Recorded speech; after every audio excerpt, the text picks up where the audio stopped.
30 years of the best sports talk in Middle Tennessee, featuring Tennessee Radio Hall of Famer George Plaster, Tennessee Sports Hall of Fame coach Watson Brown, and Young Guns Billy Derrick. And now, here's your host, George Plaster.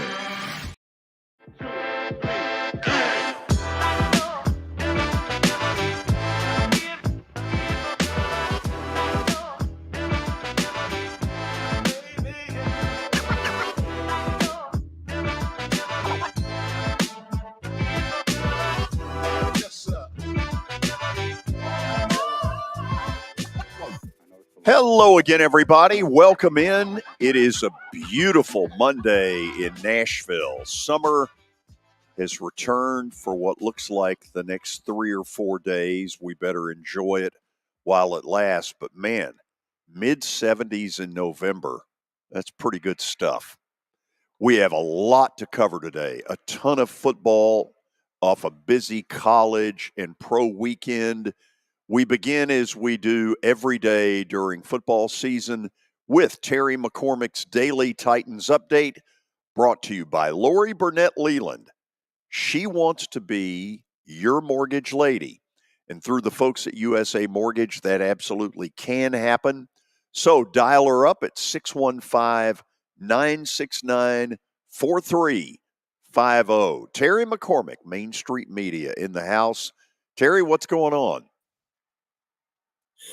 Well, George, the Tennessee Titans offensive line appears to be a mess yet again. There's a report out. We knew that Nicholas Petit-Frere had suffered an injury in the game at Pittsburgh, wasn't able to finish. And now there's a report out that Paul Kaharski threw out there that says he's going to have surgery. So, and could miss the remainder of the season. So that is certainly not good news for a team that was already shorthanded on bodies, especially at the tackle position. Now, I'm told that guard Daniel Brunskill, who kind of fought his way through and, played through injury, that he's going to be okay, that he's going to be able to give it a go, but still in some pain. But regardless of that, this team now is back looking for tackle help once again. So it's going to be interesting to see, that they may have to go back to Andre Dillard. We saw how that's worked out this year. It's not been good. Maybe it's possible in time to give Dylan Radins a full shot over there. It seems like something they've been a little bit hesitant to do, but that may be their next best option because they do seem unwilling to move Peter Skoronski off the left guard spot and put him at left tackle, which he played in college. This has been a tough year for Petit-Frere. Really has. I mean, he missed the first 4 games with the gambling suspension. Then he came back, struggled at times when he was in there. And now the injury is likely going to cost him the rest of the year. So this is, certainly a rough thing for him to have to go through. It's a rough thing for the Titans to have to go through because they already were lacking depth on the offensive line and quality play on the offensive line, and now they're down one more man. Terry, I guess I'm repeating something I asked you on Friday, but if Ryan Tannehill popped up healthy soon, what are they going to do? Well, that's a good question. I mean, Vrabel is kind of playing this one close to the vest, at least so far. But in light of where this franchise is, and as much as Ryan Tannehill has done for this franchise, I think, don't you have to get a full look at Will Levis? Because you look at what C.J. Stroud did yesterday for the Houston Texans, and, the progress that he has made in his rookie season leads you to think that he's on track to be a franchise type of quarterback. Levis has shown some promise in these first 2 starts. Don't you think if you're the Titans and this guy could be your guy for the next 5 to 10 years, that you need to go ahead and get the clock started on him and get him as much experience as you possibly can? That is, if you can keep him healthy behind this offensive line, and then go out and try to use some of that cap money and these draft picks to put a decent team around him and see how quickly you can get back into contention. I mean, for all that Ryan Tannehill has done for the franchise, He's 35 years old. He's not the future of this team. And at 3-5 and having not won a road game all season long, surely nobody over there realistically believes that this team is headed for anything other than, a middle of the road finish at best. Terry, it'll be interesting to see once the time comes where there's really a decision to make. On the other hand, the cautionary tale in this, as good as C.J. Stroud has been, Bryce Young has been equally as bad. I feel bad for him because I know there's a good quarterback in there somewhere, but he is really struggling right now with Carolina. Yeah, he really is. And, it's a situation, too, where you wonder, sometimes these guys that we lost Terry for a moment there. We did. I think, with Justin Fields and with, Bryce Young, you have these guys that go from the top programs in the country where, they're used to winning 11, 12 games a year, competing for and even winning national championships and whatnot. And then you come into the NFL and all of a sudden you're on a team that's won 1 or 2 games. And, you have to have, you have to be able to compartmentalize that and, be able to overcome that and not, just be sideswiped by the fact that you've gone from winning your whole life to now you're on one of the worst teams in the league. So to me, it's going to be interesting to see how Bryce Young handles this. Oh, absolutely. Terry, appreciate it as always. We'll do it again tomorrow, same time, same place. Sounds good, George. Terry McCormick's Daily Titans Update brought to you by Lori Burnett Leland. She wants to be your mortgage lady, and through the folks at USA Mortgage, that absolutely can happen. So dial her up, 615-969-4350. Let's head to Murfreesboro. Say hello to Kelly Holcomb. Kelly, did you have a good weekend? I did have a good weekend, man. It was cold in Troy, though. I mean, when I went down there Thursday, it was 40 degrees by the end of the game, and I had to get up and walk around, and I don't like the cold. Not a big fan. Right, I don't think any of us do, but that's a really solid football team that your son plays for. They're pretty good. What would you say? Would they be in the top 35 to 40 in America? I'd say they're in the top 30 myself. I mean, that's kind of what I'm thinking. I mean, JMU is 23rd now, and JMU beat them by two points, and Troy got beat on a missed field goal. So, and it's too bad that JMU cannot play in the conference championship game because they're on the other side of the bracket this year. So it would probably be Troy and JMU in the game again. So I think the other night, of course, we got to, the Troy guys still have to play ball, but with them beating South Alabama, that was really their competition on their side of the bracket. So now they got to play Louisiana, they got to play Southern Miss, and then Louisiana Monroe. So they would have to lose a game, but it's going to be a tiebreaker with South Alabama, so it really doesn't matter. Billy, good weekend? Good weekend. Yeah, it was good. It was weird. The Titans playing on Thursday. No Titans game yesterday. It is weird. We were both, of course, at Vandy for that one. Didn't go well. How'd that work out? That was great if you were an Auburn fan. Yeah, and there were probably 80% Auburn fans in that stadium. Which, yeah, I mean, it's no surprise, but it's really starting to turn into. I think most SEC fan bases look at that trip and they just kind of laugh and they're looking to have fun and they just don't take it seriously. So that's another problem. Cocktail party. Yeah. So there are 2 or 3 managerial notes in the update. Let's do it. Yeah, there's a lot. We'll start with those, George. 3 new jobs have been secured around Major League Baseball. Craig Counsell is leaving Milwaukee to become the manager of the Cubs. Big move. David Ross out, Craig Counsell in. That's a big-time move, and that's an NL Central rival. It's been rumored in baseball circles for months, except everybody thought that he was going to the Mets with his old boss, David Stearns. Yeah. That didn't happen. That's the big surprise. My guess is that when Council goes into Milwaukee next year, it may not be a hero's welcome. No, I didn't realize he was there as long as he was. He was there for 10 years. So I think he's a really good manager. Yeah, good player, right, too? Good player, yeah.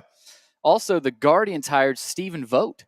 Former Brave. Yeah. For a year. Another good player.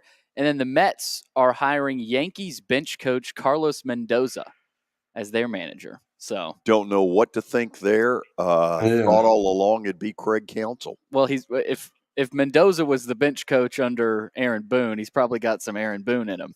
So Mets fans might be happy about that. I know this last year with Buck Showalter didn't go well, so no, they want a change up there. So that's the baseball. Meet I'm sure the Mets.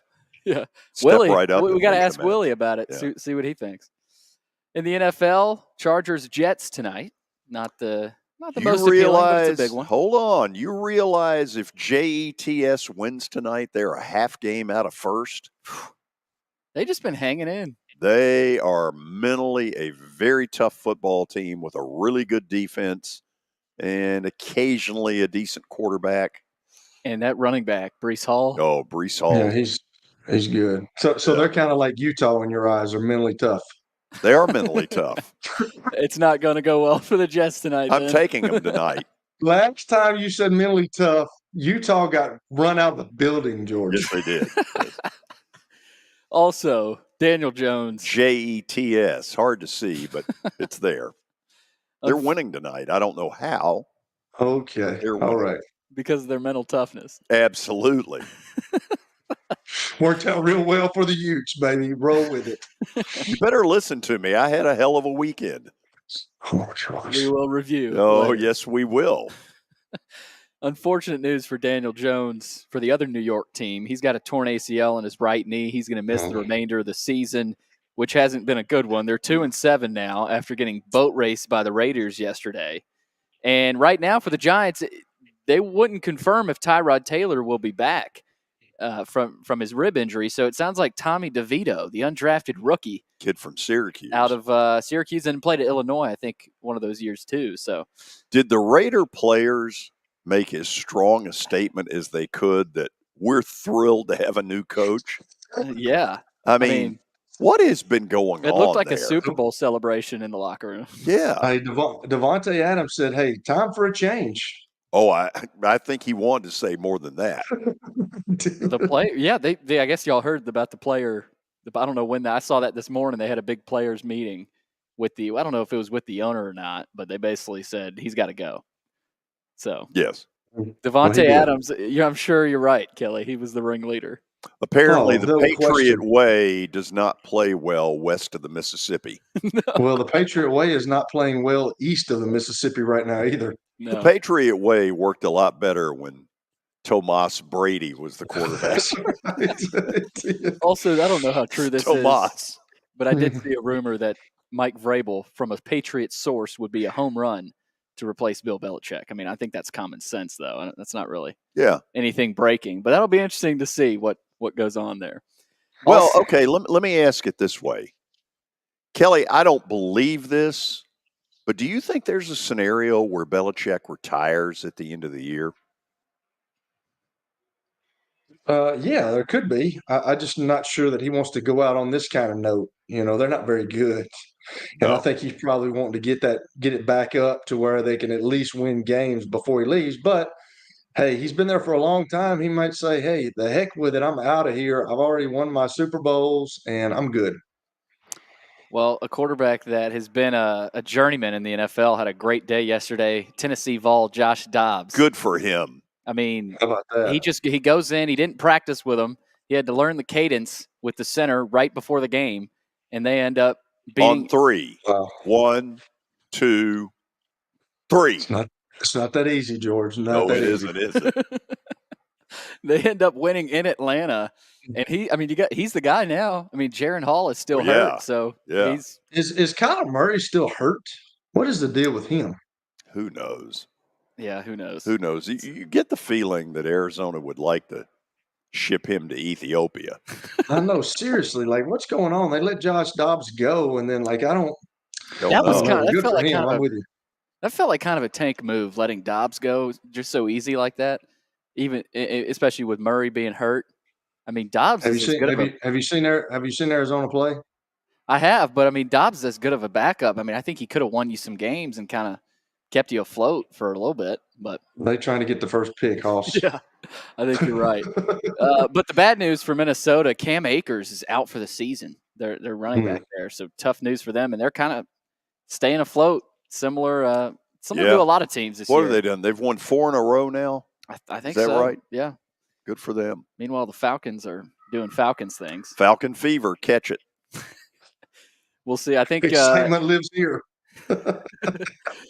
All right, college football. The NCAA has joined Central Michigan in investigating a man resembling Connor Stallions who appeared on the sideline. Whatever. In team-issued gear, like we talked about. Okay, here comes the little tirade. If Michigan really wants to know what's going on here, and they don't, the president needs to call Harbaugh in and basically say, look, I want to know what the hell is going on here. And if you lie to me, we will fire you with cause if I figure it out. The fact that Michigan hasn't done that tells me something. Toothless? Maybe.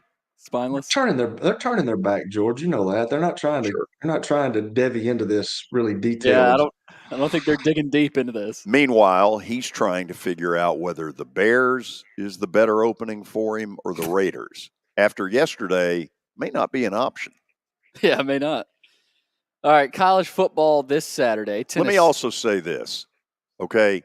These coaches who put out all this pablum, I would give anything if one of them during the weekly press conference would say, look, let's cut the crap. He's cheated. We know he's cheated. We've told the commissioner he's cheated. The commissioner is gutless, and off we go. Well, the Purdue coach did that. The Purdue coach really didn't want to I don't think that's have much of a handshake, did he? No. George, this is 20. Have you seen the news here lately? This is 2023. You can't say things like that. Well, I mean, if these coaches, I'm totally with you. Okay, if the coaches are waiting on this commissioner to do it, it ain't going to happen. Doesn't look like it's going to happen. If they're waiting on the president at Michigan to begin the process, because he's got the power to say to Harbaugh, you either tell me the truth or I will fire you and all that money we owe you. So they're winning. They're in the top 4 of the country. He's not going to do anything. But what needs to happen is one or a bunch of these coaches in the Big Ten need to come out in a press conference and say, damn right, we're frustrated. He's cheating. We know he's cheating, and nobody's doing anything about it. That's what needs to happen. I totally agree, man. I wish we could go back about 30 years where truth was truth, baby, you know? Man, Harbaugh put out some pablum today. What did he say? Oh, just a lot of, I feel like we try so hard to be perfect. Really? Oh, gosh. Some of these press conferences are going to get interesting. Oh, yeah. With Harbaugh. And there will be some coach will not shake hands. I guess the Purdue guy did. Oh, that was a big flyby. That was kind of the old slap on the back of the shoulder there. So there really was nothing. No, it wasn't much of anything, but I'm waiting for the end of a game, close win maybe. Or one of the coaches just to grab him. I mean, James Franklin. Say, I don't appreciate what you're doing. Well, this week, James Franklin, he's gonna mention it. I don't know. He's gonna mention something. He came out and said, we've got our own things to worry about. Well, yeah, but I think he's one of the coaches I would expect. If you were gonna list who are the suspects, who might pop off, he might be up there, might not be. Don't know. Well, we'll see what happens. I'd be at the top of the list. That's a big one on Saturday. Tennessee at Mizzou. Vols are favored by 1.5, so really tight line there. CBS took that as their 2:30 game over Georgia Ole Miss. And they bumped Georgia Ole Miss to the night because Georgia has basically But that's not on CBS, is it? No, it's on ESPN. Georgia has lived on CBS, so I think they kind of wanted to do something a little bit different there. And then South Carolina are 13.5-point favorites over Vandy. So, and then next week, Georgia at Tennessee is 2:30 CBS. So yeah, that was announced earlier today. Okay. After the break, and we're a little late getting to it, Watson Brown will join us for weekly analysis, or in this case, Will Levis, This Is Your Life. Stay tuned. It was the most horrible experience that any mother could ever go through. I knew that I needed to get help. My friend, she immediately said, you need to call Bart Durham. And you guys were there within an hour. You guys are like family for us. Yeah, sure is nice to connect with the people that you're doing your best to help.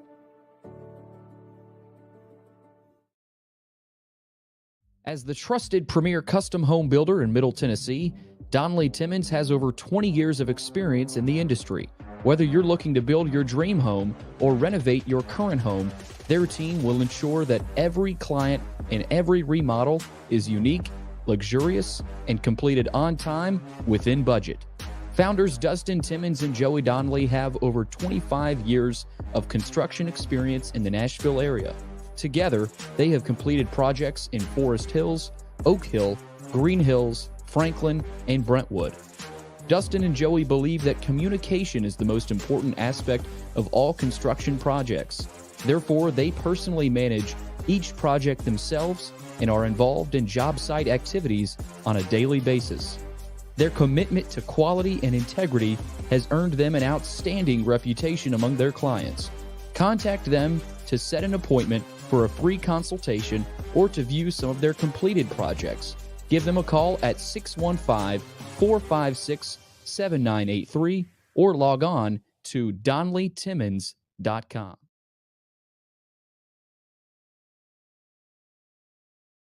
I'm Watson Brown. I'm Kelly Holcomb.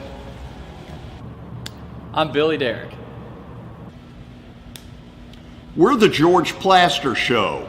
We've been Nashville's best sports talk for the last 30 years. And you know what? We still are.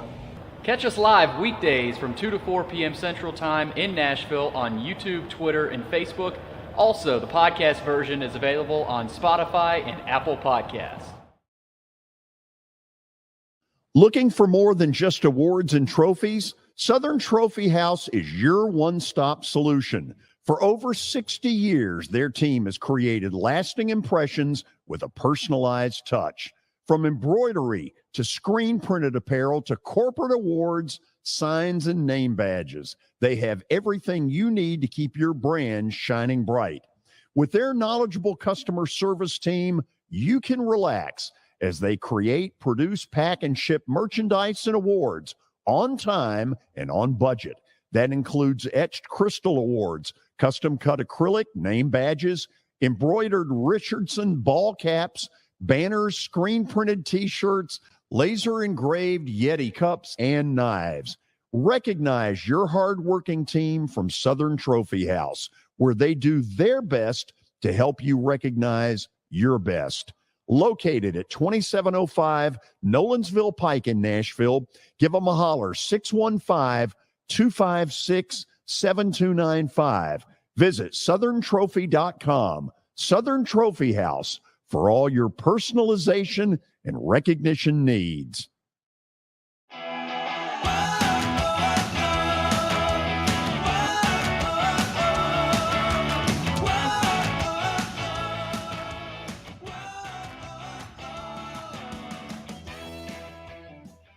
Well, we decided to wait until Monday, knowing that Kelly would be out of town. It'd be easier to get both he and Watson together to talk a little bit about what we saw on Thursday. Watson, first of all, good to have you with us. I was excited about what I saw. Will Levis, to me, looked like he very much belonged in a tough atmosphere in Pittsburgh. Tell me what you thought. Yeah, and good to be with you guys on a beautiful day, huh? No I'm kidding. telling you, Yeah. December and a day like this. November and a day like this. Let's hope it keeps going a little bit longer here. But yeah, George, I agree. I saw some some plays in more passing situations where he's got some more decisions to make and more timing type things he's got to do, and slide around in the pocket and be strong and through some tough looks as far as people in his face and fixing to get popped as he let it go. Calm in certain situations in 2 minutes in the last drive there at the end. And so, yeah, I think they've got their guy, and just depends now on how much better he gets as he goes, because you there's a bunch of them that have had great games, but the consistent ones that do it every week are the really good ones. And the Titans needed to hit this, man, because the Jags have found their guy. There is no doubt the Texans have found their guy. I watched him yesterday. Wow, is he going to be special? And the Colts, I think they've got their guy who's injured but played pretty well before he got hurt. So they're in a division with three really good young quarterbacks. They've got to have one to match it, and I think they've got to have taken a deep breath these last 2 weeks. Kelly, let's sort of start the quarterback coach stuff with you, and then we'll pivot back to Watson. Give me some thoughts on what you would tell him right now if the two of you got together. And let me say, he's smarter than that.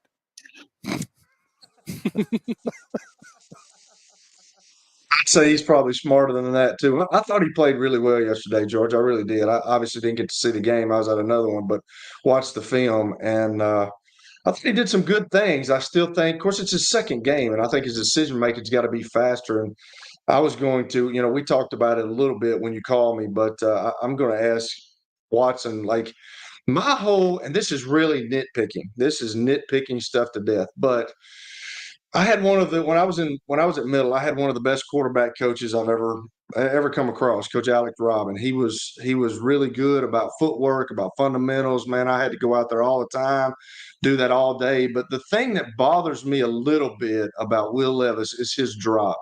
His drop is so lackadaisical and so slow that I think that sometimes affects decision making.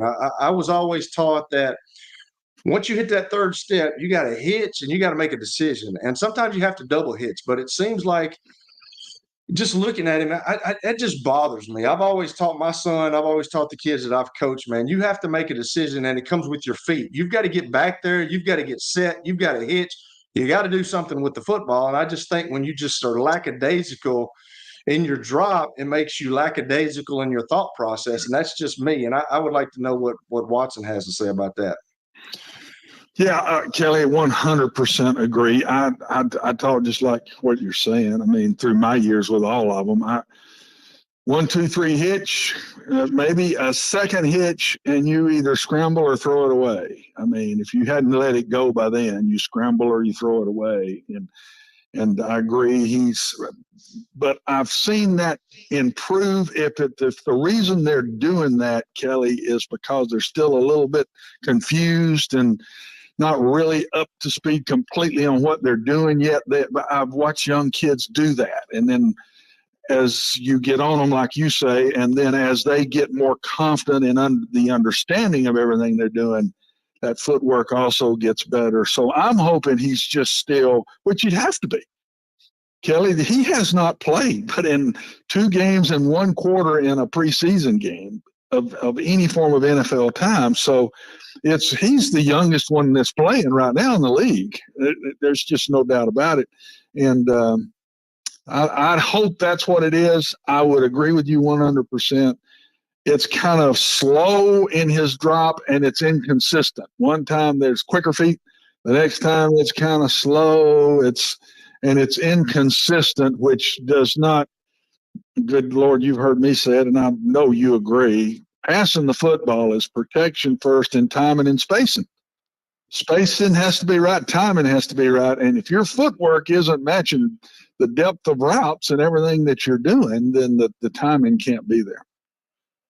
Yeah, and there's one other thing that I'm going to nitpick about, and I told George this too. Sometimes it seems like, and I brought up the Tyjae Spears when he tried to throw it to him on one of those screens. He has to put so much arc on the ball. It looks like sometimes his elbow drops. That one that he hit over the middle, I forget, and the guy had to jump. Like you got to get your elbow up, and you know that. You got to get your elbow up to throw those balls because when your elbow drops, you're putting too much arc on the ball. And when you put too much arc on the ball, sometimes it's time. You know that when the guy is waiting to get the ball instead of like putting it right over a linebacker or right over a DB, when they're waiting on that ball, that's time where guys are making up time in the National Football League. And it just seems like sometimes now other times he throws the ball perfectly in that pocket, but a lot of times he's dropping his elbow, and I just see too much arc on the football. 100% agree with that. And I've always taught Kelly, because I've never wanted to mess with the guy hand release of a ball, as far as if it's a little sidearmy or if it's up or whatever. As long as your hand's on top of the ball, you can release it sideways a little or whatever, but you can't put your hand on top of the ball if your elbow's not up. If you just hold a ball in your hand, you drop your elbow, and where's your hand on the ball? It's underneath. Yep. And if you pull your elbow up, the hand goes on top of the ball. So elbow up was ball back past your numbers, and elbow up is what I believe in. And you're right, he gets a little anxious sometimes, and that happens to him. And you're not going to be accurate when you do that. And the point of the ball when your elbow is down goes up. And that will create a high throw, and that's got interception written all over it. Well, Kelly, George, George, go ahead. I will say this now, being in college and just like Watson, when I was with Coach Robbins, I mean, that's all we worked on, fundamentals. And Coach will tell you this, like, it's always about your feet. If your feet are not good, you're not going to be accurate. It doesn't matter how strong of an arm you got if your feet are not good. So sometimes when you get to the National Football League, you get around some quarterback coaches that never work on that stuff. I mean, I've been around guys that never work. They just think when you get to that league, you're supposed to have all that down, and it doesn't happen. So he's got to work on that stuff, but he will. I mean, he will. He's young. This is his second game. I know I'm nitpicking. He's got a cannon for an arm, and I thought he played really well yesterday. I did. Okay. George, I don't think that's nitpicking at all. I think those are fundamentals that he's got to get better at. And Kelly got them all right there. And I'm just hoping that in time that somebody will work with him on those things. And I think his confidence grows. His fundamentals will get better as it goes too. Watson, what we're showing, and Billy, if you will, go ahead and run it one more time, is a variety of throws that he makes.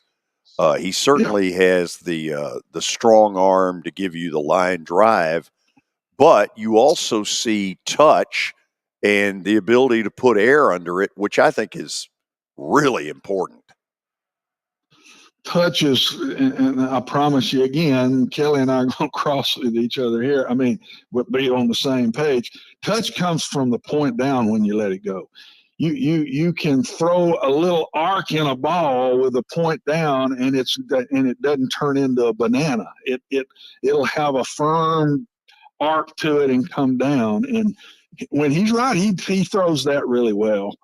He's very strong when his fundamentals are good. Very strong in the release, strong with the ball coming out of his hand. I mean, and confident. But most of us were that way as quarterbacks. And when you don't do something good, there's a reason you didn't do it good. And the good quarterbacks I had, when they learned it, I didn't have to tell them. They could come over to me and say, "Yep, did this, didn't I?" And you got it. I mean, that's when you get it. Kelly had to have had that to play as long as he did in the NFL. But I can tell you this, I've coached, I can't tell you how many over 46 years. They don't all get it. They just don't all get it, but the good ones do. And that, I think he's going to be special, and he's got a competitiveness to him, George, that I like. He's a tough guy on game day. He don't give you that smiley, pat you on the back. He's a competitive kid, and he shows a toughness that I think he backs it up with toughness. And those traits should keep you around the league for a while. Kelly, I'm going to start this with you, and then I want Watson to weigh in. Isn't it really important that he, if possible, get another 6-7 games this year to get that normal progression? I do. I do. I've always been a Ryan Tannehill fan. I really, I still like Ryan Tannehill. He's getting older, but I just think when you're looking at the Titans, and we saw all the injuries that they had up front yesterday, there were 4 guys that came off the field on their offensive line. I just think he gives them a better opportunity to win because he's young, he's athletic, he can move around. Like, I'm not saying that but Ryan's older now, and he's just more athletic. He's got more pop to his arm. And if you're watching the game, George and Coach, you understand, everybody talks about juice. He's giving these guys juice. He's giving them some energy. He's giving them some momentum going forward. And you can tell it on the field. They feel comfortable with him. They're getting comfortable with him after each snap. It seems like him and DeAndre Hopkins are finding something there. I know that he threw some balls at Kyle Phillips too, but it seems like they're finding something with him. And I hate saying that about Ryan Tannehill. And with this high ankle sprain, those things are very unpredicted. You don't know how a guy is going to, especially at his age, how he's going to heal. Some guys heal faster than others, but those high ankle sprains are tough. And I just don't see him coming back anytime soon. And I think that he, in these first 2 games, has deserved an opportunity to keep playing. I really do. The way he's played and the way that he's given guys, given the fan base, given the coaches some juice. They've got something that they know that is going well right now. He didn't win the game the other night, but I don't see how you can go back, George. I really don't. Yeah. Watson? Yeah, I look at it, Kelly, George, Billy, as not to throw Ryan out of it. I thought that was a huge loss the other night. It puts them 3-5. Yeah. They've got to go 6-3. 6-3 now, the rest of the way to get to 9-8. Yeah. And it's a lot easier for Jacksonville to get to that 9-8 or 10-7.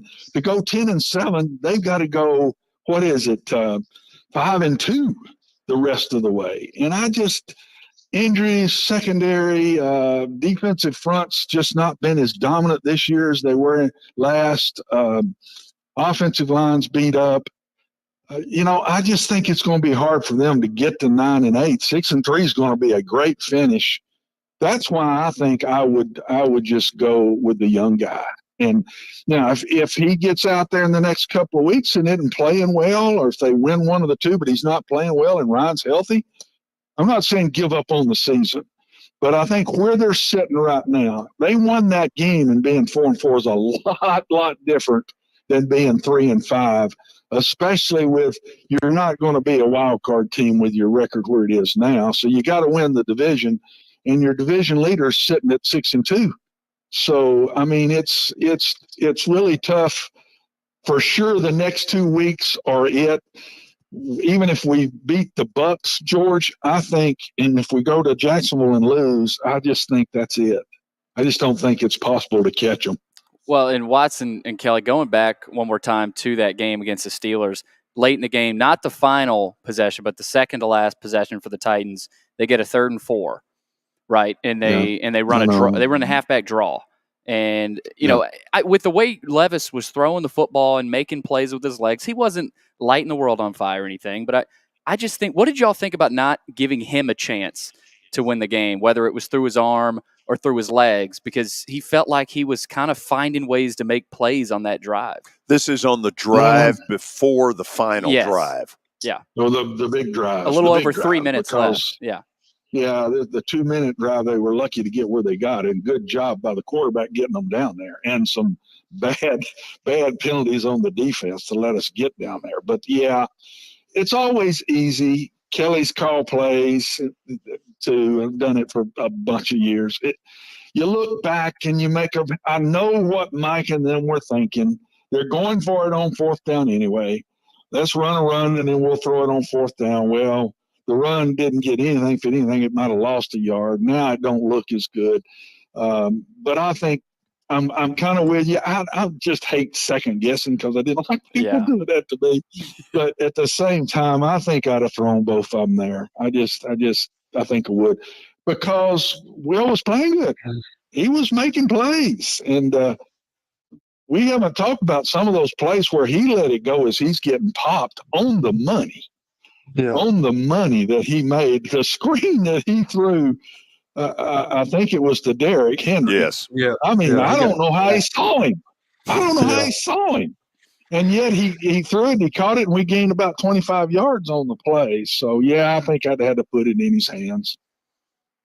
Well, I'm like Coach too, Billy. I hate when people start talking about play calling, man, because play calling is not easy. And Coach will tell you that it's You can everybody's gonna always second say, guess. yeah, you can always second guess. Now, I will say this: the other day I was at a college football game, and it was 4th and 3. The game was on the line, and they ran a reverse with the running back and was going to run a run pass option with the running back. Like, Yes. now I don't understand that one. Like, how are you taking it out of your quarter? That means you really don't trust your quarterback at all. When the game's on the line, you hand it to a back and you fake a reverse and let him run a run pass option, and he lost like 5. Now that right there is shady at best. But when people start talking about calling plays and stuff, man, that really rubs me the wrong way, because that's not easy. As a play caller, you have to be prepared. You have to know what's going on. And it's not a tough job to do that, Billy. It's just it's hard, and people have no clue. Let me close it out like this. Your all's opinions as a quarterback, and in Watson's case, a quarterback and a quarterback guru, those are the opinions that matter. I'm sold that Levis is the real deal. Are you all? Yeah, I am. I think they got their guy. I don't want them to leave him in there and get killed, or I don't want them to leave him in there if he's not playing well, because he needs more time to really be the guy. He needs a really good off season, preseason, and all of that. But I do think he is the guy. And I'm with Kelly. I see little things, not near as many as I saw with Malik, but I see little things he's got to work on. But I think he will. I do. I think it means a ton to him. Winning and losing seems to matter, and it's not just patting his own chest. He really wants to win for the guys. And I agree with Kelly in that I saw everybody cling to him. When your quarterback is the leader of your team, which it has to be a good team. I've never seen a really good football team anywhere on any level that the quarterback wasn't a main leader on that team. Whether he's a sophomore or a senior, I don't give a dang. You can tell when he is the leader and the kids cling to him, because I can see it on the sidelines and the games. They cling to him. So he's already established himself, in my personal opinion. But I don't want us to go crazy here, George, and just say, man, he's there now. I don't think he is, but I think he sure will get there. Kelly? Well, I'm going to say this. I think he can be, George. Absolutely. I mean, with what he's done the first 2 games, he can be. Now that, barring injury and barring things that are going to happen, but I just worry about, and Coach just said it, I just worry about if this offensive line keeps disintegrating like it's doing in front of him. Like That's a concern. That's a concern, because it can take your confidence away. Like even Terry talked about, as these Bryce Youngs and these C.J. Strouds of the world, and C.J. Stroud's winning right now, but Bryce Young was at one of the winningest programs ever, and now he's in the National Football League, and it's a hard deal. And if you start going downhill like that, it can play with your confidence. So I don't want that to play with his confidence, because I do think they have something. I think they found something with him, but there's a long way to go, George. That's only 2 games. So, we will see. Got it. Watson, thank you as always. Let's do it again soon. It's always an honor, guys. Good to talk to y'all. Take care. After the break, a few 100,000 words about America's team. Can you say clock management issues? I can. Forget the fact that Sir Speedy Music City is owned by my BGA classmate James Warren. Their work stands on its own merit. James and his staff do incredible work, as evidenced by the huge banners at the Plaster and Friends Celebrity Bowling Night. If you're looking for quality to help your marketing and business communications, and you want it at a reasonable price, these are your folks. Call them at 615-832-9511 or go to print at sirspeedymusiccity.com. And be sure to tell them Plaz sent you.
Family owned and operated for more than 2 decades, Alaco Fine Wood Floors is Nashville and Middle Tennessee's choice for premium quality hardwood floors.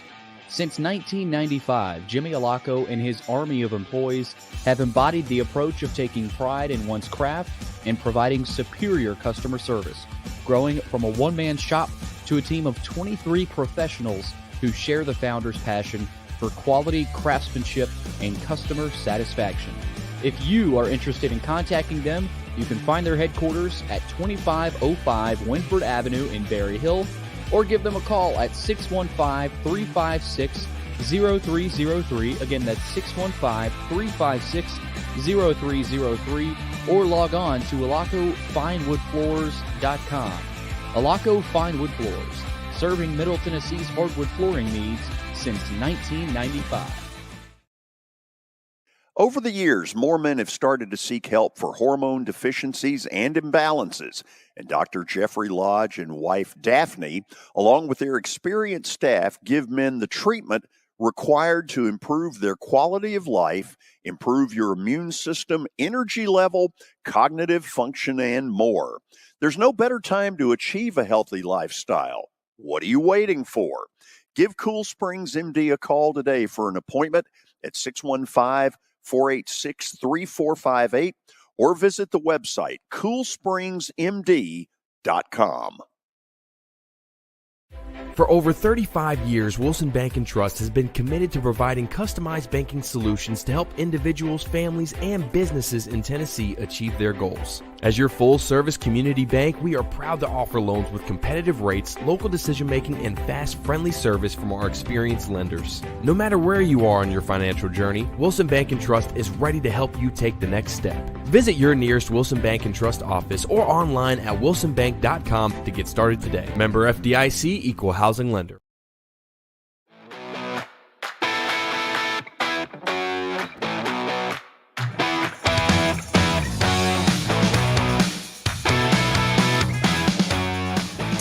Like a lot of you, I watched the Philly-Dallas game yesterday from whatever they call it.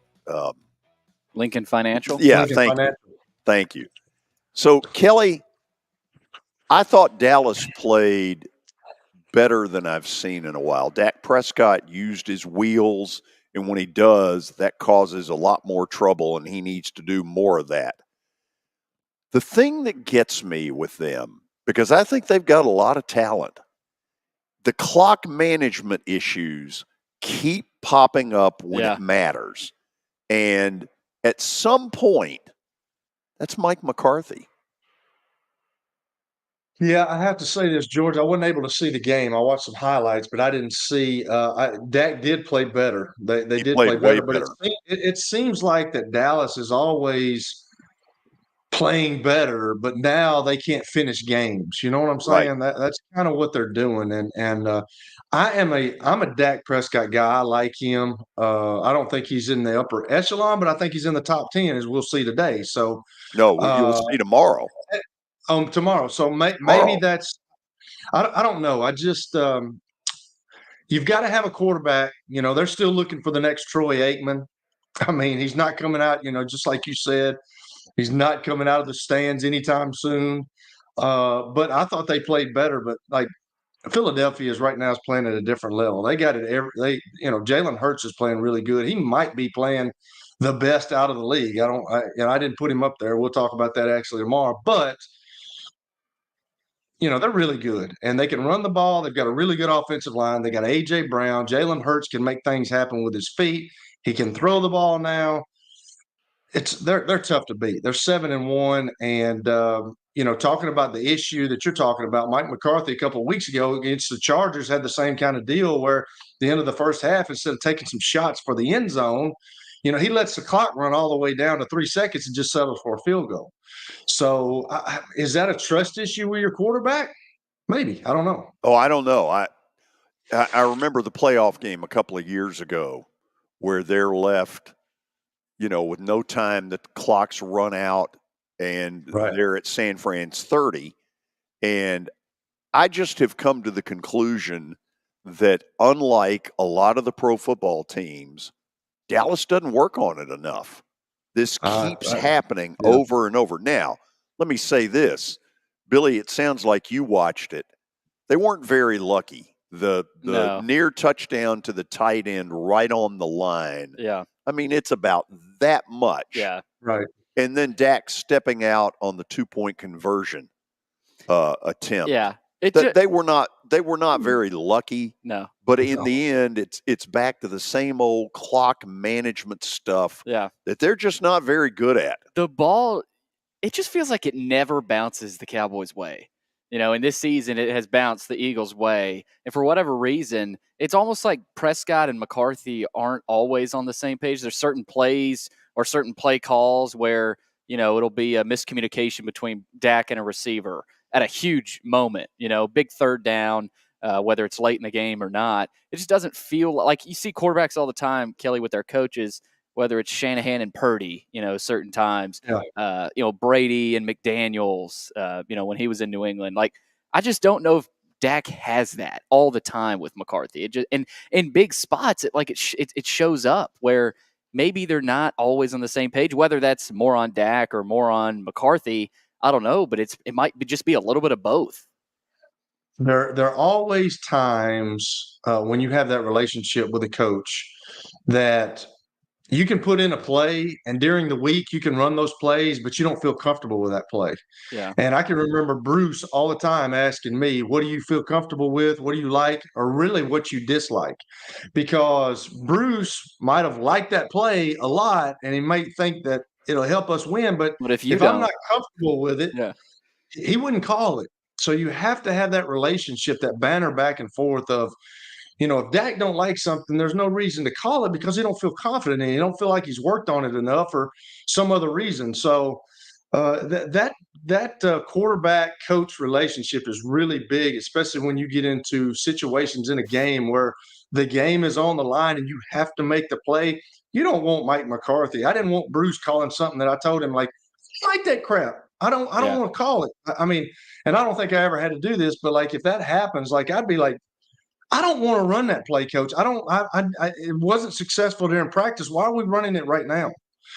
So there's a lot, and you're right. For some reason, they're kind of snake bit. I don't know. It's just they got a really good football team, but when the chips are down and when they have to make a play right now, it seems like they're not doing it. They got to play again, right? They Dallas. play on Sunday night of Week 14. And I think they can beat. I mean, I think they could too. I think the Cowboys are just as good, if not better. I mean, just watching that game, I said these two teams are not really that far apart at all. Dak played as good yesterday as I've ever seen. His willingness to use his wheels, and I don't know if that's on him that he suddenly is making that conscious effort, but when he gets out of the pocket, he's tough to defend. Here's the other thing. CD Lamb has become a number one big time. Mm-hmm. Yeah, get him the ball. Like I'm going to throw him the ball. But throw it to him in the end zone on the final play of the game. Yeah, especially late when you're trying to score. Okay, when we come back, we'll have stat of the day, which likely we'll bomb on. And then we'll get into an incredible weekend of college football where there were 3 quarterbacks who played like Heisman Trophy winners. We will talk about that next. Convenience and value, 2 words that we expect when we do business. Our goal at JHA Company is to deliver just that, both to our school partners and to our customers. Whether you're purchasing photos, yearbooks, class jewelry, letter jackets, school spirit wear, or senior graduation products, we strive to make the experience easy, convenient, and cost-effective. Find out more at jhacompany.com or call 615-867-6345 for more information. JHA, one source, one company.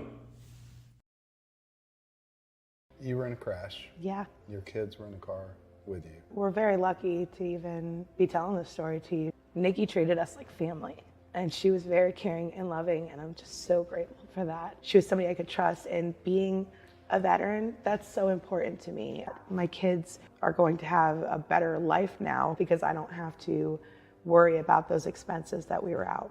Your family has really created a legacy of trust, and I would recommend you to anyone. Star Physical Therapy was established in 1997 with one great mission: to serve. If you're hurting, don't wait to receive physical therapy. You don't need a referral to see their physical therapist, and early morning and evening appointments are available. Make the call to 615-673-1420 and get rid of that pain. Star Physical Therapy, the official health provider of Football Friday. All right, I'm here with my buddy Chip Ward from Lincoln Home Loans. And Chip, it's football season, and it's also, it feels like it's moving season every time of the year, especially here in Nashville. Tell us about your business, Chip, and kind of introduce people to who you are and what you do here in the Nashville area. Well, you're exactly right, Billy. It is definitely moving season, as it is most times, especially right here after Labor Day. Kids are back in school, and people are starting to think they want to get settled in before the holidays. And so what we are doing is right now we are getting a lot of people pre-approved for home loans. Inventory has ticked up a little bit. You know, it has been down, but it's rebounding a little bit. And right now is a good time to buy. Chip, real quick before I let you go, tell people how they can reach you. And if someone is interested in your business, how would they reach out to you? Well, sure. At Lincoln Home Loans, you can reach me at 615-500-7579. My URL for my application page is chipward.net, and my email address is simply chip@chipward.net. And so I'd love to hear from anybody. I can answer any questions about the whole home buying and financing process. On Monday, November the 27th, I'll be playing host to the 3rd annual Plaster and Friends Celebrity Bowling Night here at the Strike and Spare on Lebanon Pike. Here's where I need your help. We have 64 foursomes that will play with 64 sports celebrities.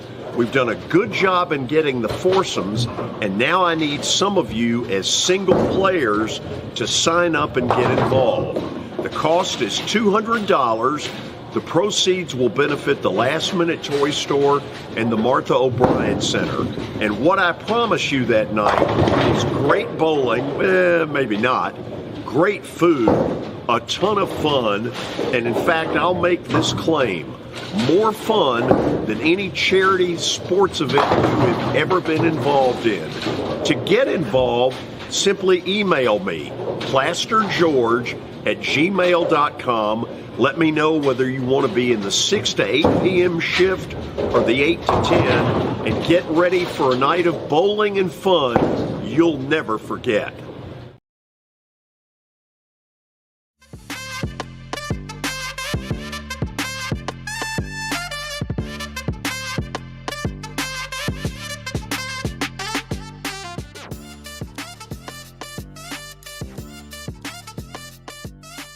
Top of the hour on a Reaction Monday, about to react to a lot of college football over the weekend. It's time first, though, for Stat of the Day, brought to you by John English Antique Sports and Cards in Shelbyville. You can find them 204 East Depot Street. They're open during the week, Tuesday through Friday from noon to 5.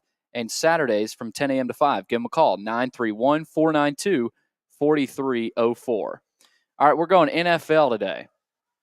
And the Texans win over the Buccaneers yesterday. C.J. Stroud threw for 470 yards, breaking the record for most passing yards in a game by a rookie. Whose record did he break? Okay, Kelly, who are you throwing out there? Well, I'm trying to remember back in the day, which is hard for me if Peyton threw for that, and I don't think he did. He threw a lot of interceptions as a rookie. He did. He threw 26 touchdowns. Yeah, he had 26 touchdowns and 28 interceptions. He did. Golly. You want me to give you one that I'm thinking? Tell me. Really off the wall, by the way. I don't. Oh, is it really? I'd be shocked. Is it an older guy? It's an older guy. I was going to say Dan Marino. That's who I'm thinking too, Dan Marino. Now, you're saying that's not it. It's not. Kind of that same time frame, I would guess, although a little bit later, actually. A little later. The other one that popped into my mind. Or, I say later, a little bit older than, or younger than Marino. So, early 2000s. So it's not that far back. Oh, no, early 2000s. I meant to say not early that far 2000s. Back. Yeah. Y'all aren't gonna believe this.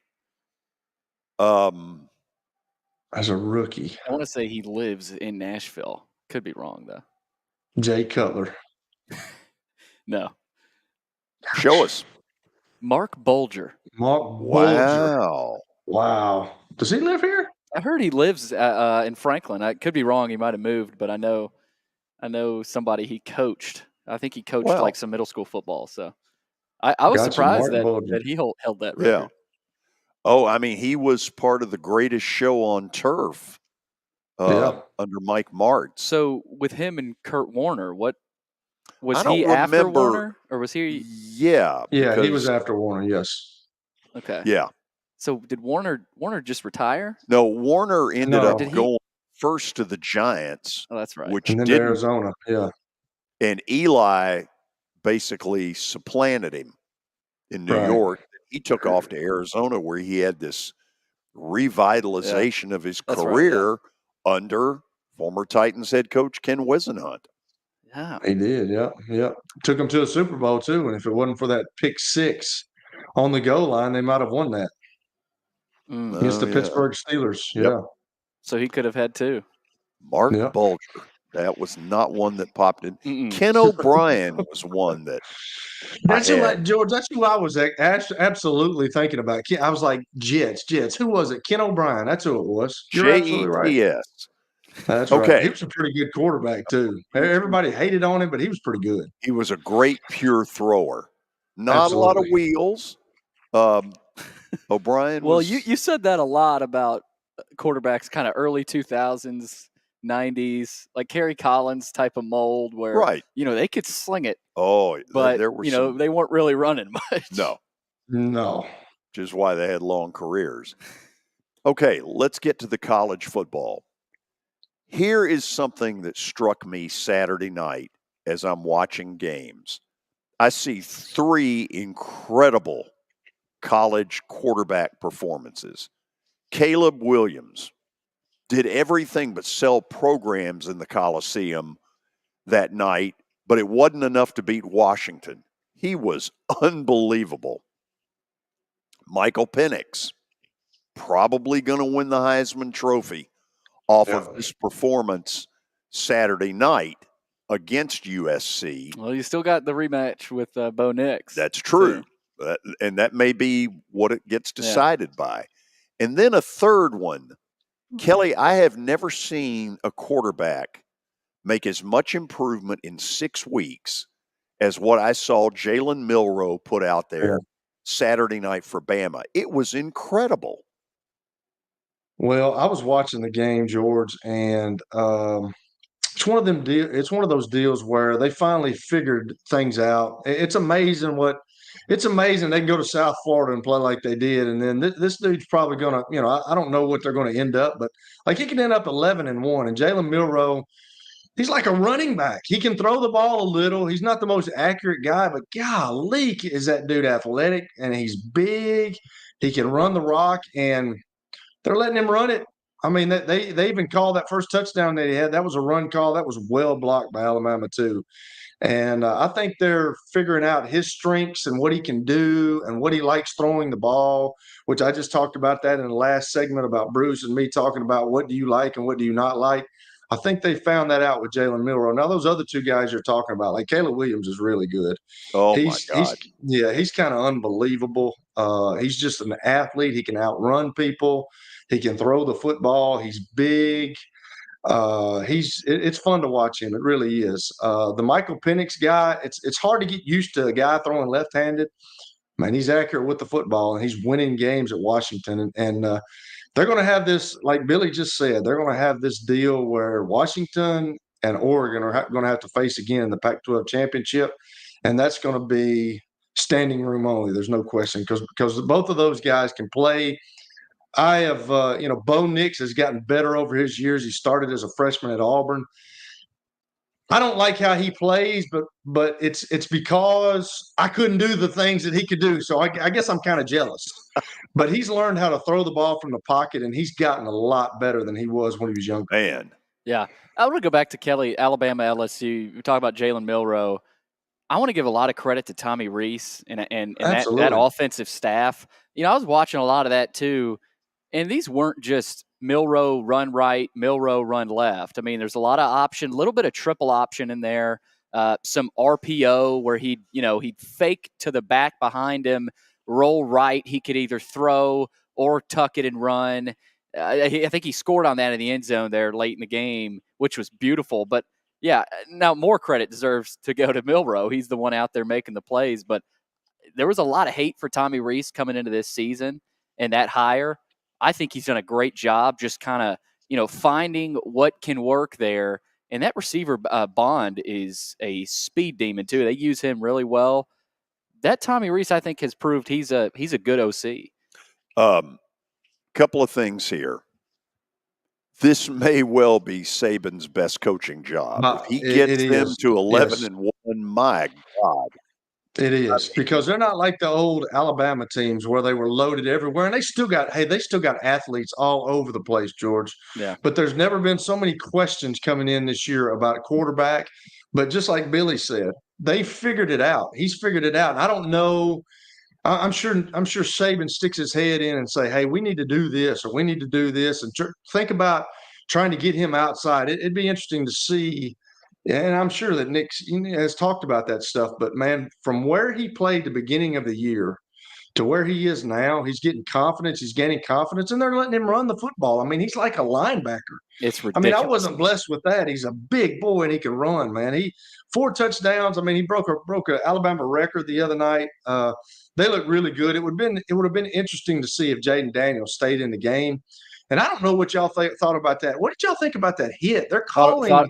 Thought it was dirty. They're calling flags on everybody, and then that was one of those deals where he hits him under the chin with the crown of his helmet, and he puts his whole body, and they're trying to stop that, and they don't even say anything about it the other night. Like I don't. It was a real surprise. Crazy.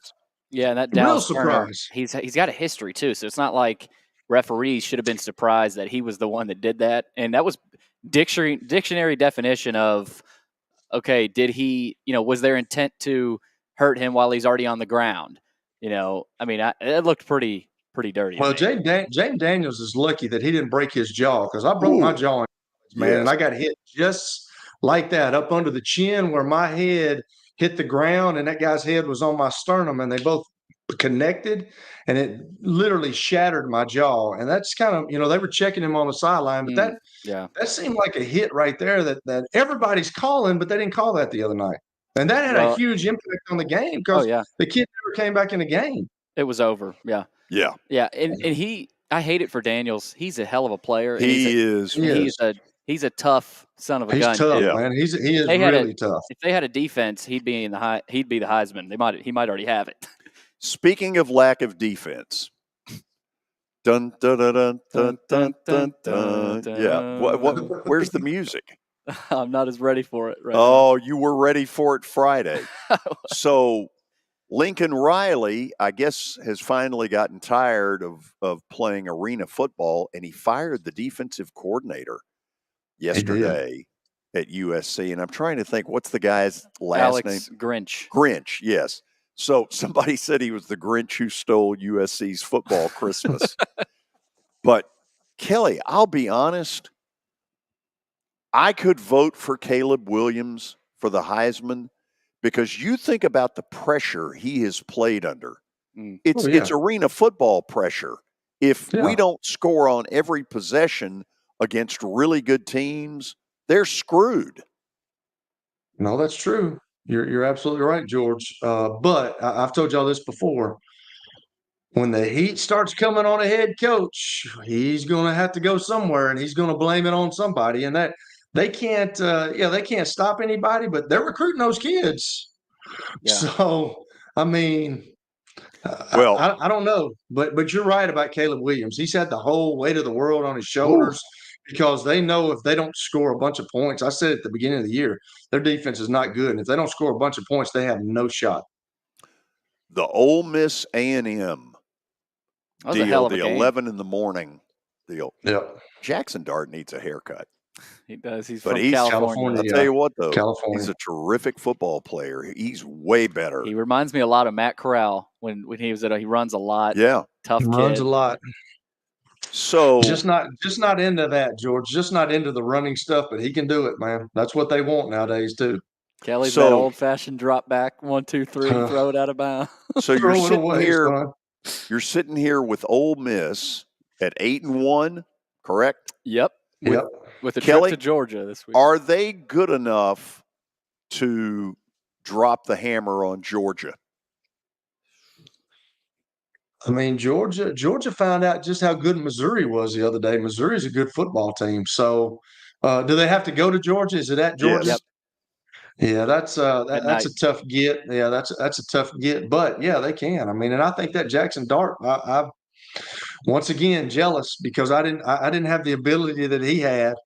But he can throw the ball and he can make plays with his feet, and that's what Lane Kiffin likes. He likes that. Plus, they've got guys that he can turn around and hand it to that can run the football. So yes, they can go in there and beat them. I don't know if they will. It's in Georgia, like you said. It's at nighttime. That's a tough ask for anybody right now. Well, you mentioned running the football. You know, they have been able to run the football, but can they do it against Georgia? Yeah, because they couldn't against Alabama in the second half. And that just takes everything out of it for Ole Miss if they can't. So let me try this one. A&M with the loss. Very talented team. Max Johnson takes a ton of hits. Oh, my God, he takes a bunch of hits. Are they about to fire Jimbo at 5-4? Sure feels like it. I mean, I don't know, man. They're gonna have to pay him a lot of money, George. One of them oil tycoons, one of them little, like you said, J.R. Ewing wannabes. J.R. Ewing wannabes are gonna have to come in and say, "I'm tired of it, man. I want him gone." But he got such a huge contract. I don't know, George. I really don't. I know. But how do you do it? You're right. It seems like that they're getting everything. He's getting everything he needs to win ball games. Yeah. And he's not winning. And when you get paid all that kind of money, they're expecting you to be up there with Alabama, Georgia, and when you're 5-4, it doesn't look good for the home team. Okay, but let me ask this question. So the little J.R. Ewing wannabes out there have said, you know, we need to be at the top of the class. Alabama, Georgia.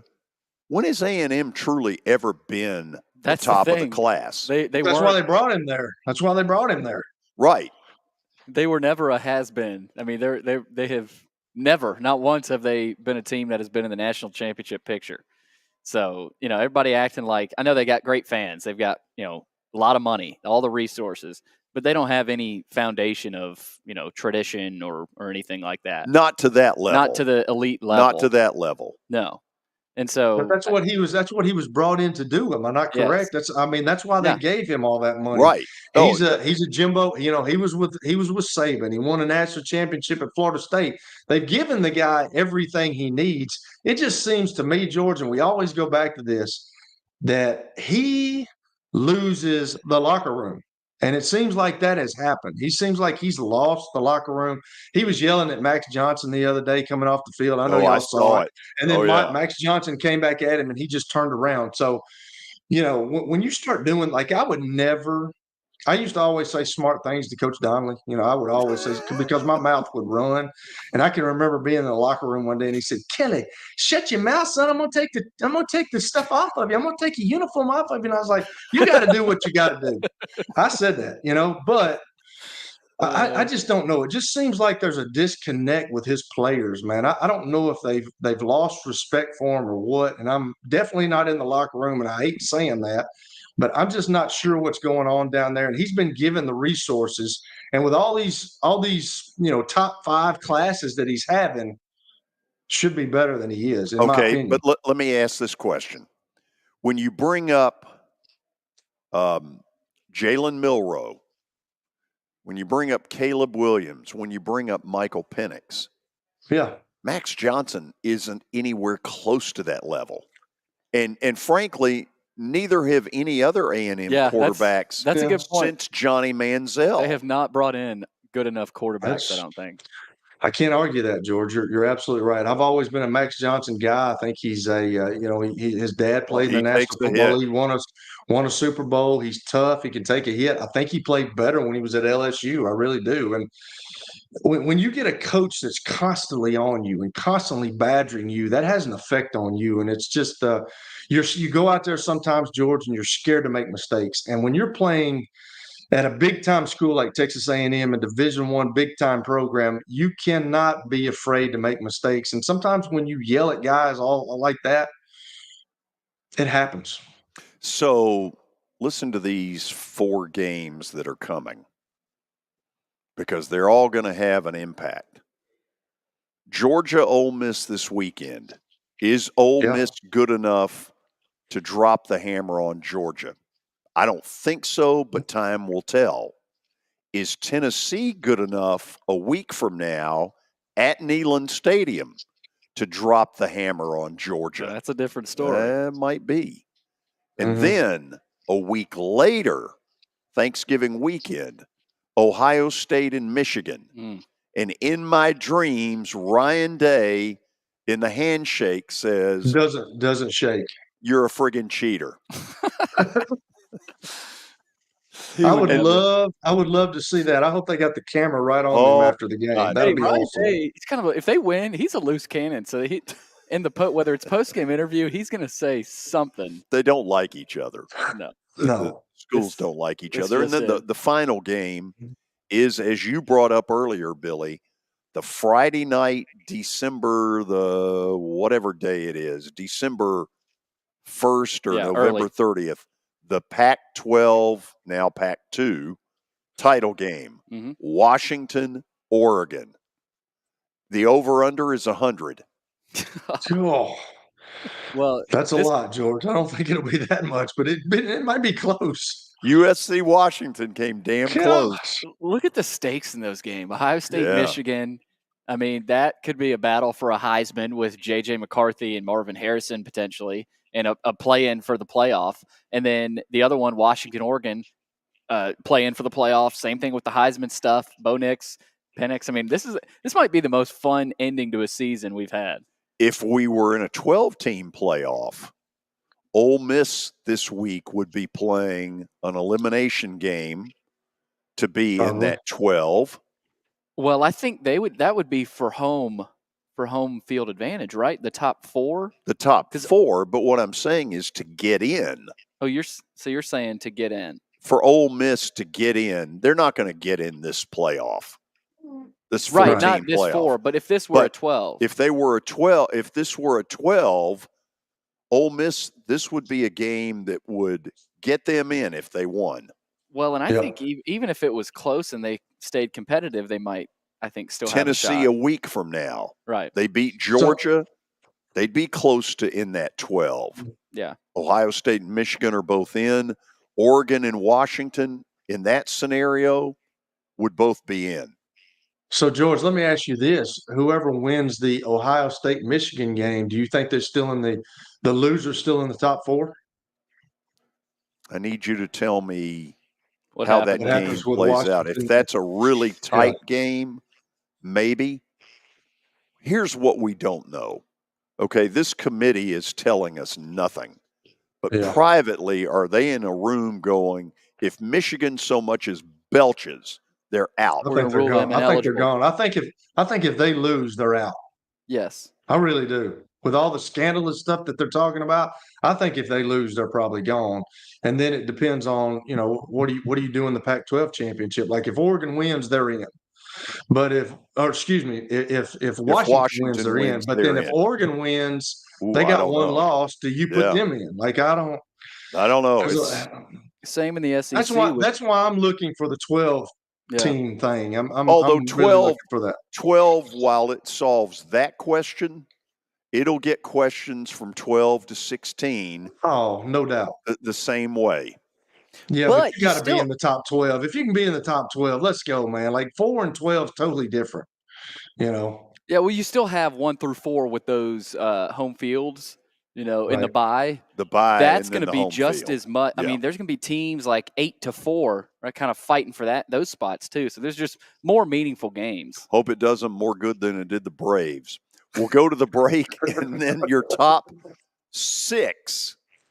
Kelly has put together the top 6. Little shift. Yeah, it's who you think it's not big. is. It's not a big shift. No, but it's what order does he have them in? Stay tuned. Kelly's waiting on all 3 of those big games to do the big shift. Correct. Hit the commercial. It was the most horrible experience that any mother could ever go through. I knew that I needed to get help. My friend, she immediately said, you need to call Bart Durham. And you guys were there within an hour. You guys are like family for us. Yeah, sure is nice to connect with the people that you're doing your best to help.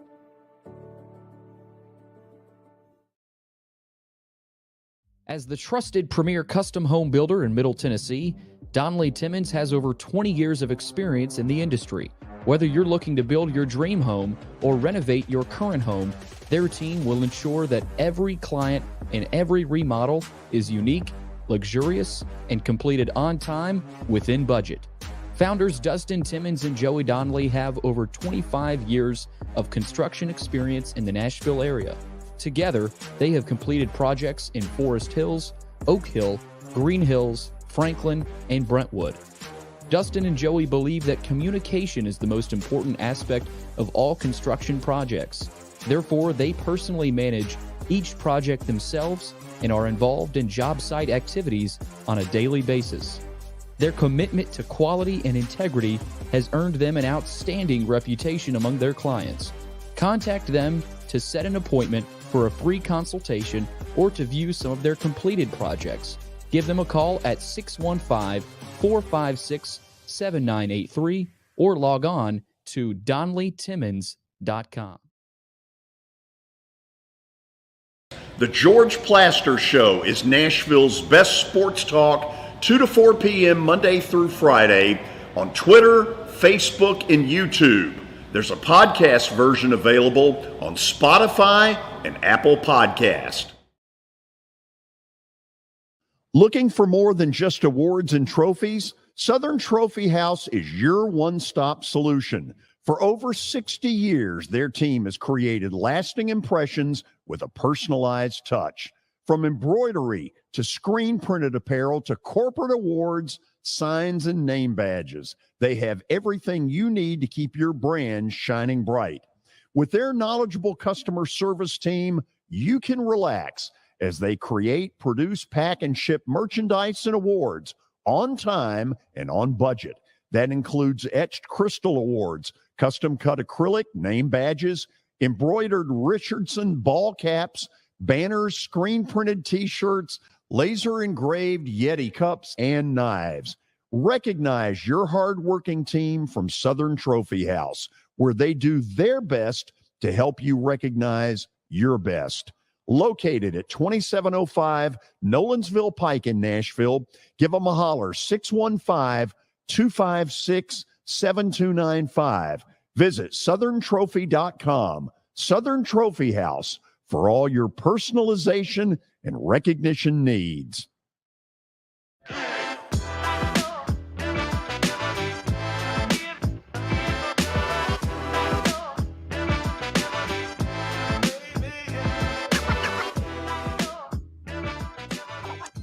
Okay, tomorrow night the committee will release another of its little whatevers. TV specials. Yes, made for television. Mm-hmm. The attempt to piss off some school. Get one of their analysts to say something Right. illogical so you piss off a fan base. So that's what we're doing here. Let's put Kelly's top 6 up there. Okay, you have moved Michigan out of 2. Is this a Spygate issue? Correct. Totally. It is totally a Spygate issue. Plus, Ohio State is in the college football playoff #1 spot. So I'm the guy that until you beat Georgia, I'm not taking him out of #1. I'm just not going to do it. Now, they had a tough contest last week against Missouri, but they still won the game. So they're still winning. They're the 2-time national champions. So until you knock them out, I'm not going to go there. But yeah, Michigan, we talked about it last week. Michigan hadn't really played anybody, George. Ohio State has. They've gone on the road and they beat Notre Dame. They beat Penn State. Florida State they're still rolling. And then you got the 2 Pac-12 teams there that they're going to meet again. So that's going to be an interesting game. You got 2 and 3 is going to meet, 5 and 6 is going to meet. So there's going to be a lot play out in these next 3 weeks, 4 weeks, and it's going to be interesting. There's going to be really good college football coming up in the next couple of weeks. What do you say on your point about Michigan to the people that respond with you can only play who's on your schedule? Well, they make the schedule. I mean, I get it, and I understand what they're doing. They're trying to get those games where it's kind of like preseason for them. Mm-hmm. But no, you're absolutely right. I get that, Billy. I mean, I totally understand that. But the reason, and George, you've said this a bunch. They may be the best team in the country. I don't know that, but I put them in number 3 because of the scandals that are going on, and they don't have the resume as Ohio State, as we've seen with the College Football Committee.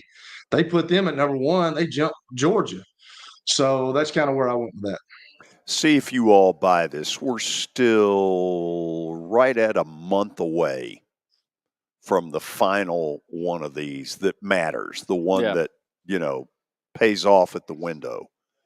Do you all think between now and then that we, the public, will get a much clearer sense of the level of cheating that has gone on at Michigan?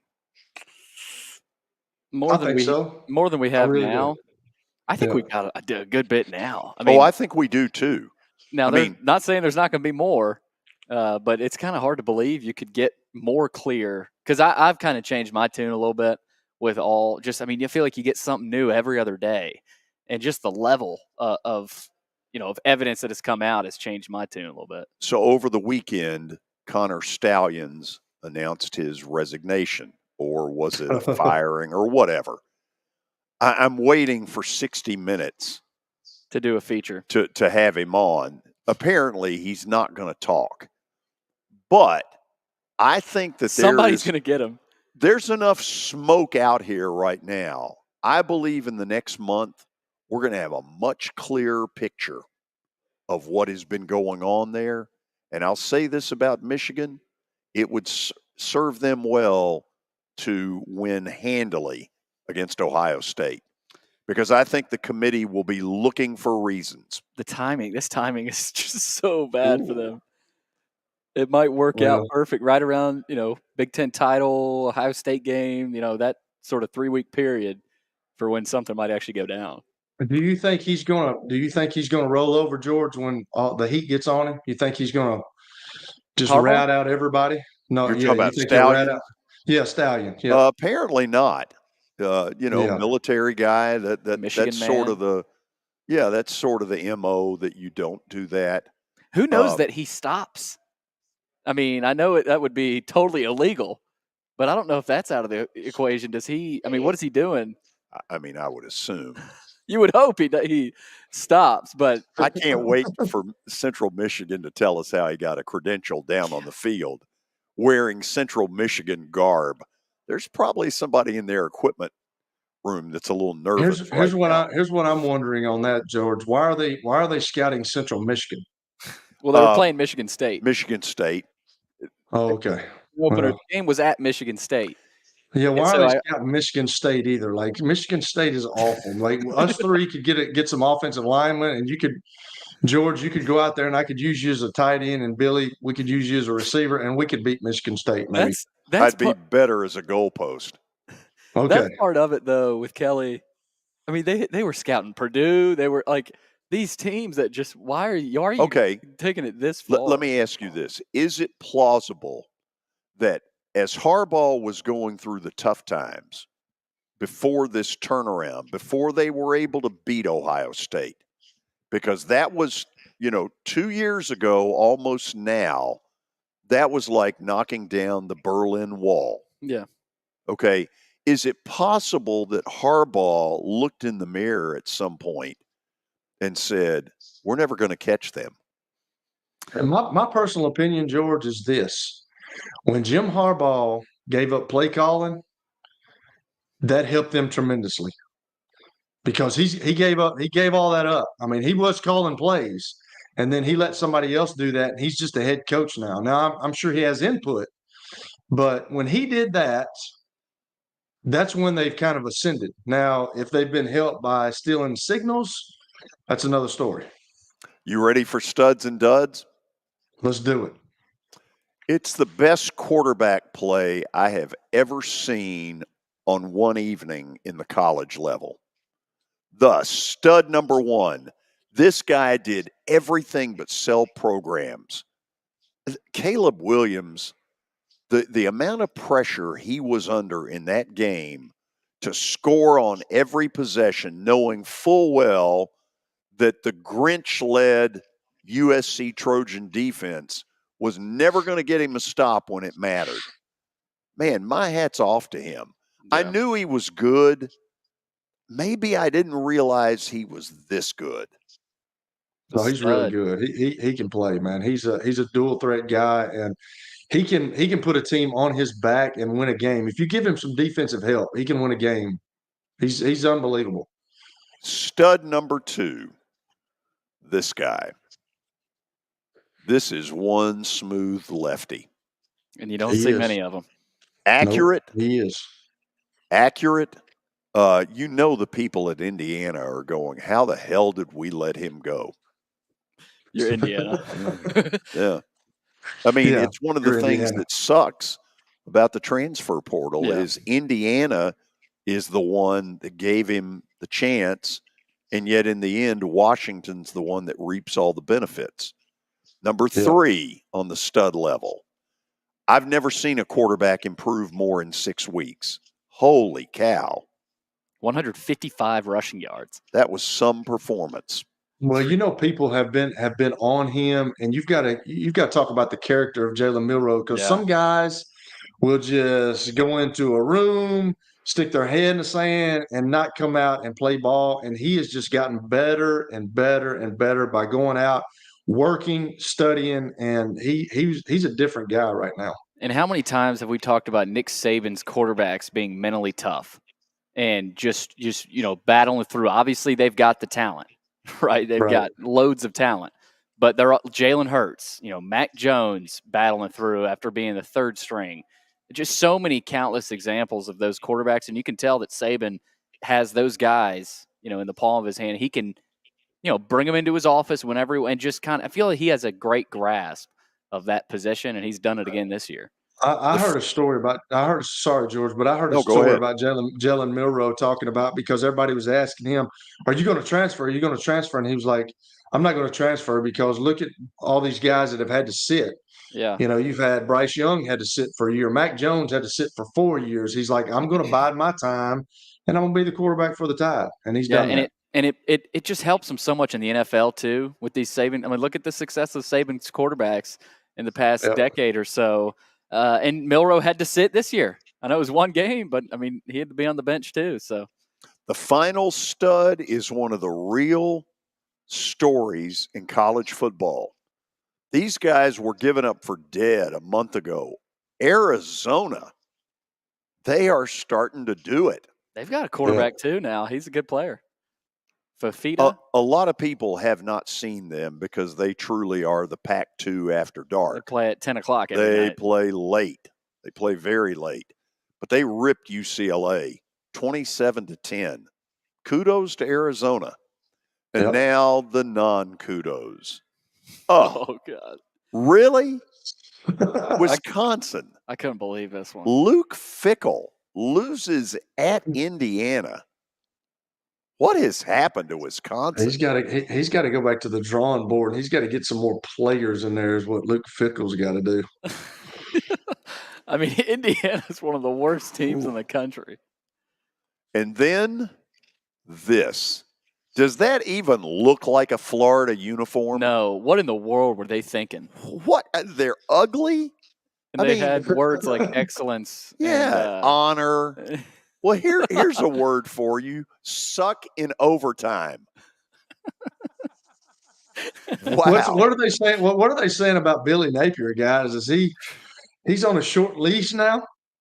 It's different every week with Florida. Yeah. They say they're back. I mean, heading into the Georgia game, they're all confident, and then they lose to Arkansas here at home, and they're back down to ground zero with them. Yeah, bad loss. I thought it was a tough spot. Arkansas was desperate. Jefferson made some. I mean, he really looked like throws. a wrecking ball out there too, running the ball. So it was a tough spot. They got to get up off the mat. They got LSU this week. So now it's bad when your team loses by 2 touchdowns to pitiful Temple. Oh, Navy, come on. I couldn't, but the home crowd in Philly must have been too much. I mean, there must have been 2,000 people there. I mean, really? Bad. Navy loses to Temple. Well, Navy's going through a transition period, George, where they've gone from the triple option and now they're throwing the ball. So yes, that's they're probably not throwing it well. There's going to be some growing pains with that, and then Army goes to, I don't know if that's one of your The Air Force. Did they? Army goes to Air Force and beat Air Force. Sure yes. did. Okay. Beat them bad. Beat them like 23-3. Yes. This terrible. This future American conference is going to be interesting. Well, as much as those kids get excited for the Army-Navy game, I got a feeling the Navy kids are ready for it to be over. And then one last dud. What has happened to Washington State? I don't know, man. I mean, this is crazy. not Got a really good quarterback, and they were winning games. They beat Oregon State earlier in the year, and Oregon State's a really good football team. But I don't know what's going on, George. I'm with you. Stanford's got a defense. I mean, no one thought they would do anything this year, but Stanford looks a little bit better than anybody thought with the first-year head coach out of Sacramento State coming over to coach Stanford. So, yeah, Cam Ward, we were talking about him, George, like he was maybe a Heisman dark horse, but now he's gone downhill. So a good friend sent me, Florida was wearing military appreciation uniforms. Thus, the names on the back of jerseys were that of military significance. That's what I thought. Okay. I was not aware. But let me say this. Honoring the military does not mean you have to wear god-awful. And you get beat by Arkansas by honoring the military. Yeah. I mean, you're gracious. Florida fans. That's your place. They're calling the Hogs. You're honoring the military. Final 39-36. We'll go to the break. The Monday night football game is where we're headed for the Plaster Bet of the Day. And by the way, Kelly, pretty good weekend. Your gift to the people. Excellence on the back of the jersey. I kicked butt. Stay tuned. Family owned and operated for more than 2 decades, Alaco Fine Wood Floors is Nashville and Middle Tennessee's choice for premium quality hardwood floors. Since 1995, Jimmy Alaco and his army of employees have embodied the approach of taking pride in one's craft and providing superior customer service, growing from a one-man shop to a team of 23 professionals who share the founder's passion for quality craftsmanship and customer satisfaction. If you are interested in contacting them You can find their headquarters at 2505 Winford Avenue in Berry Hill, or give them a call at 615-356-0303. Again, that's 615-356-0303, or log on to alacofinewoodfloors.com. Alaco Fine Wood Floors, serving Middle Tennessee's hardwood flooring needs since 1995.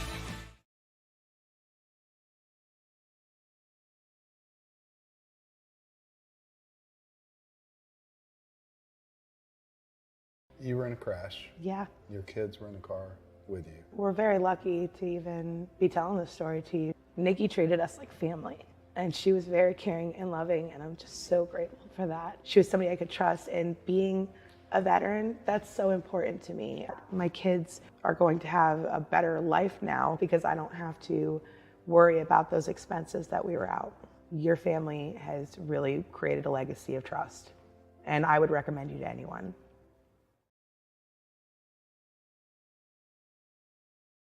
Over the years, more men have started to seek help for hormone deficiencies and imbalances, and Dr. Jeffrey Lodge and wife Daphne, along with their experienced staff, give men the treatment required to improve their quality of life, improve your immune system, energy level, cognitive function, and more. There's no better time to achieve a healthy lifestyle. What are you waiting for? Give Cool Springs MD a call today for an appointment at 615-486-3458 or visit the website coolspringsmd.com. Star Physical Therapy was established in 1997 with one great mission: to serve. If you're hurting, don't wait to receive physical therapy. You don't need a referral to see their physical therapist, and early morning and evening appointments are available. Make the call to 615-673-1420 and get rid of that pain. Star Physical Therapy, the official health provider of Football Friday. Convenience and value, two words that we expect when we do business. Our goal at JHA Company is to deliver just that, both to our school partners and to our customers. Whether you're purchasing photos, yearbooks, class jewelry, letter jackets, school spirit wear, or senior graduation products, we strive to make the experience easy, convenient, and cost-effective. Find out more at jhacompany.com or call 615-867-6345 for more information. JHA, one source, one company.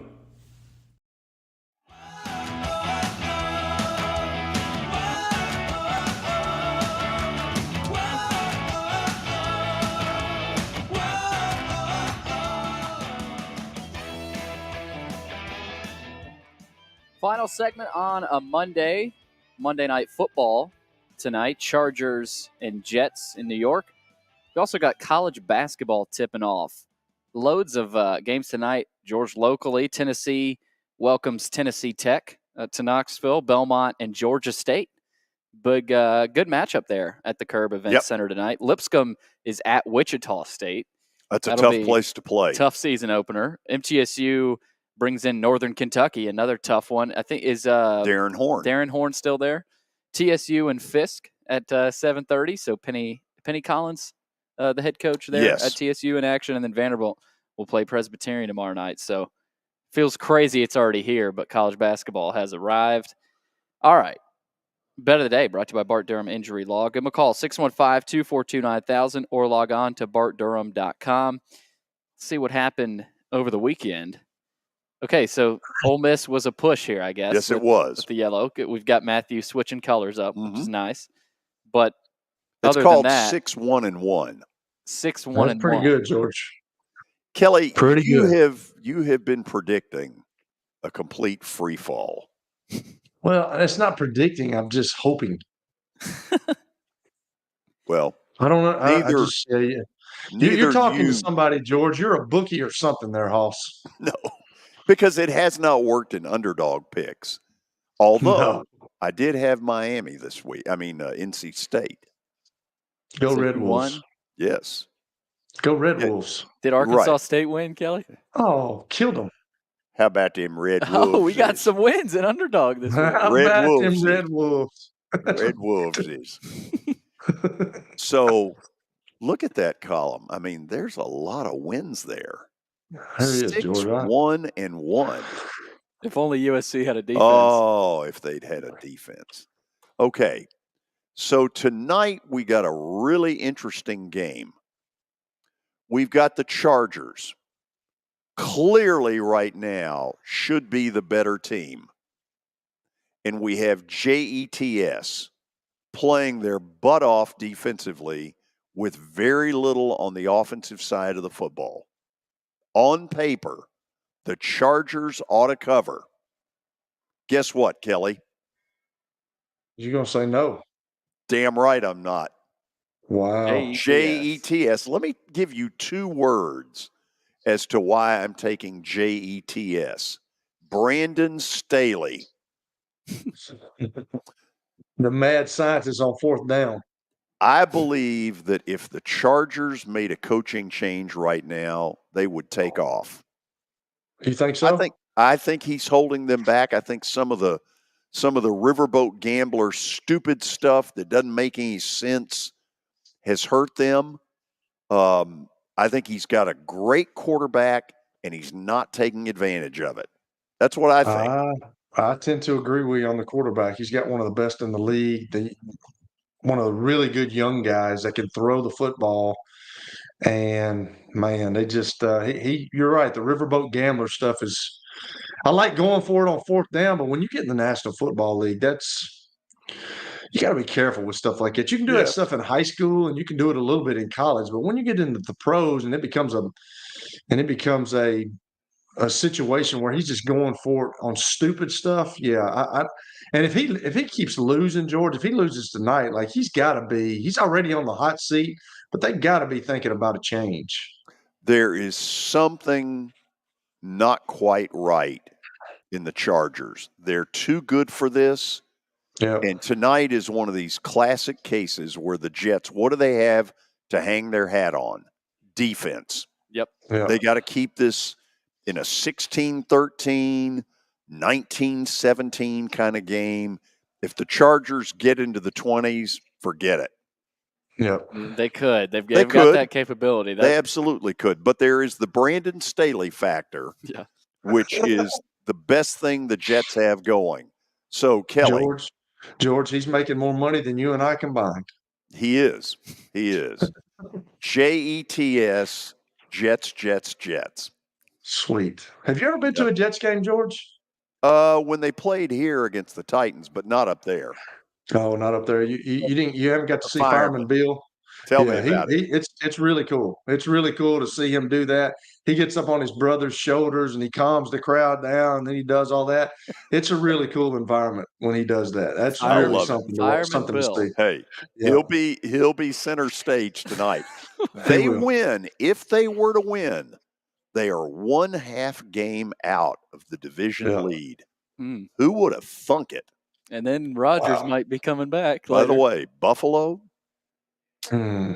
I wonder if the window has passed them by. Maybe. Burrow is back. Well, and there's nothing. Look, Josh Allen is missing too many weapons. And I don't think they don't have much of a defense. He tries to do too much, though, man. Plus, they've had so many injuries on defense. Sean McDermott took over the play calling after Leslie Frazier left, and they've had 2. Like Micah Hyde got hurt last night. He's literally going on guys that he knows nothing about. You know, you got Von Miller back, but he's older, and their defense is just not like it has been. They're having the Titans issues. They can't stay healthy with their defense. No. The story that got out, as some of you watched last night, Damar Hamlin returns to the scene of that scary, scary night in Cincinnati. And apparently Saturday night, he took a bunch of the first responder people I saw that. and the training staffs that saved his life. He took them all to dinner. And then he announced to them that he is creating a scholarship in Cincinnati in all of their names. Oh, wow. That's really cool. How cool is that? That is really cool. I've heard he's a good kid, man. I really have, and I'm sure that obviously with what happened to him, I mean, it made him even more humble and just take life at a different level. I mean, it's because you never know when your day's coming. Never to me, it's the sports story of 2023. Boy, that emergency crew, they deserve gold loads medals. of credit. Yeah. Tomorrow, Tony Basilio will join us. We'll also get into Kelly Holcomb's top 10 quarterbacks in the NFL so far this season. Buckle up. Oh, wow. Yeah. Buckle up. I mean, I'm sure there's going to be a lot of people that disagree. I don't doubt it. See you tomorrow. Behave, See Kelly. See Billy, y'all. you just behave, period. I'll try. We'll see you tomorrow.